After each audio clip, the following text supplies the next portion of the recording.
आमचे मृदंगवादक हरिभक्त परायण जांबवंत महाराज आहेत. पखवाज वाजवण्याचं काम करतात. पखवाज कशाला म्हणतात? कशाला म्हणतात पखवाज महाराज?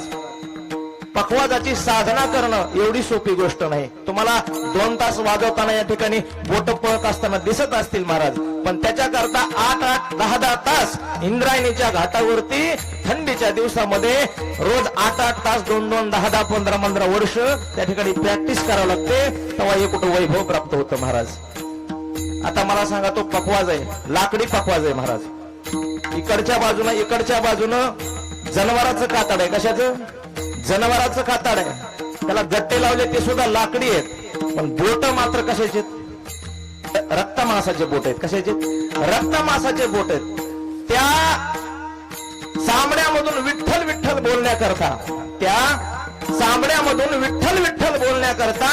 त्यांना रोज आपल्या रक्ताचा अभिषेक करावा लागतो. तेव्हा तो मृदंग विठ्ठल विठ्ठल बोलतो. ही काही सामान्य